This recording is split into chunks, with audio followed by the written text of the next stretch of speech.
جب آپ کو یوں لگے کہ آپ اب تھک چکے ہیں اور دعا بھی نہیں مانگ سکتے، تو خالی ہاتھ پھیلا دیا کریں، اور آپ کے پھیلے ہوئے ہاتھ اس بات کی گواہی ہوں گے کہ آپ خالق کائنات کے محتاج ہو، اور خالق کائنات تو خاموشیوں کو بھی سنتا ہے اور جانتا ہے۔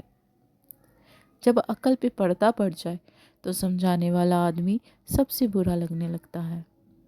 الودود، محبت کرتا ہے اللہ تم سے اتنی محبت کہ اگر جان جاؤ تو خوشی سے دل پھٹ جائے اور تم ہو کہ خود کو اکیلا سمجھتے ہو۔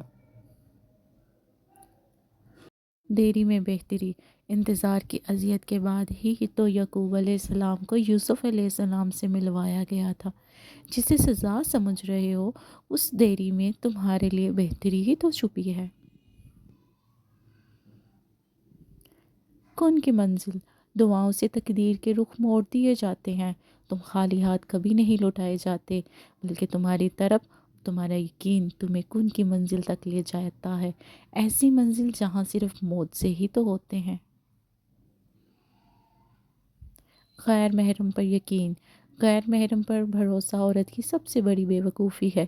یہ ایسا ہی ہے جیسے بند پنجرے میں موجود شیر پہ ترس کھا کے اسے آزاد کرنا، کہ یقین کے ساتھ کہ واحد وہ لڑکی وہ انسان ہے جسے وہ نہیں کھائے گا، حالانکہ در حقیقت وہ سب سے پہلے آپ ہی کو کھائے گا۔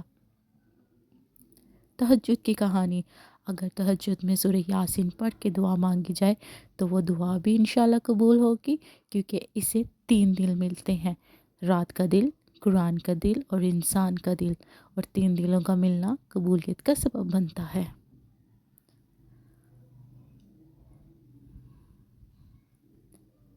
ہمت نہ ہارنا، بس تم ہمت نہ ہارنا، خود کو اکیلا نہ سمجھنا، اللہ تمہارے ساتھ ہے، اور وہ تمہاری زندگی کے سارے غم، مشکلیں، تکلیفیں ایسے نکال دے گا تم حیران رہ جاؤ گے۔ مانگنا نہ چھوڑو، دل نہ راضی ہو تب بھی دعا کے لیے ہاتھ اٹھاؤ، کوئی امید باقی نہ رہے تب بھی دعا کے لیے ہاتھ اٹھاؤ۔ وہ جو رات سے دن نکال سکتا ہے وہ نا امیدی سے یوں امید نکالے گا کہ تم حیران رہ جاؤ گے۔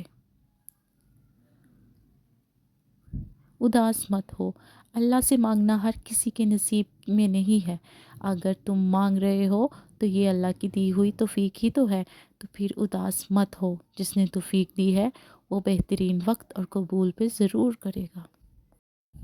تہجد کی طاقت، جب رات کے آخری پہر اللہ تمہیں خود چنتا ہے تہجد پڑھنے کے لیے، تو پھر سوچو وہ تمہیں خالی ہاتھ کیسے لوٹائے گا۔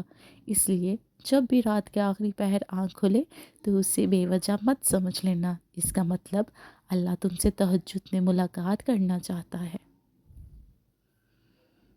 حسبنا اللہ و نعم الوکیل، توکل کیا ہے؟ سارے راستے بند ہو گئے ہیں، اندھیرا ہو گیا ہے، آپ کو کوئی راستہ نہیں مل رہا، تو آپ کہتے ہیں میرا رب مجھ کو نکالے گا، حسبنا اللہ و نعم الوکیل۔ جب آپ پکارتے ہیں دل سے تو اللہ نکال دے گا، کھول دے گا سارے راستے، اور ہاں آپ کو عطا کرے گا وہاں سے جہاں سے آپ نے سوچا بھی نہیں ہوگا۔ اپنی قدر بڑھانے کے 10 زبردست طریقے: دیر سے بلایا انکار کر دو، بلایا ہی نہیں مت جاؤ، بلا دیا تم بھی بھول جاؤ، استعمال کیا انہیں اپنی زندگی سے نکال دو، نظر انداز کیا رشتہ توڑ دو، دھوکہ دیا معاف کرو اور آگے بڑھو، قدر نہ کی فاصلہ بنا لو، بے عزت کیا کامیابی سے جواب دو، بدتمیزی کی عزت کے ساتھ رخصت ہو جاؤ، کم سمجھا اپنے نتائج سے ثابت کرو۔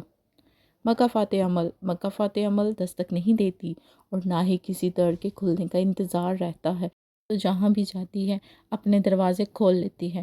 جو آج تم کرو گے کل وہی تمہارے ساتھ ہوگا، اسی لیے کسی کی زندگی بنا کر سجدوں میں جنت مانگنا چھوڑ دو۔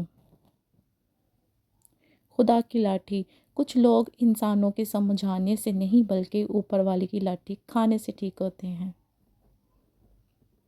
حضرت علی نے فرمایا جب کسی عورت کو اپنے لیے مخلص پالو تو یہ حق ہے تمہارا کہ باقی دنیا سے تم اندھے ہو جاؤ۔ داماد اور بیٹا، داماد اچھے ہیں کہ وہ بیٹی کو خوش رکھتے ہیں، اور بیٹے برے ہیں کیونکہ وہ بہو کو خوش رکھتے ہیں۔ سورہ واقعہ، جو شخص اس کی تلاوت کرتا ہے اللہ کے فضل سے وہ غنی ہو جاتا ہے، کسی کا محتاج نہیں رہتا اور رزق کی تنگی سے محفوظ رہتا ہے۔ رات کے وقت اس کی تلاوت کرنے سے رزق میں برکت ہوتی ہے۔ عورت کی تیسری آنکھ، عورت کو اللہ نے تیسری آنکھ بھی دی ہے، جس سے وہ مرد کے اس انداز کو پہچان جاتی ہے جس انداز سے وہ اسے دیکھتا ہے۔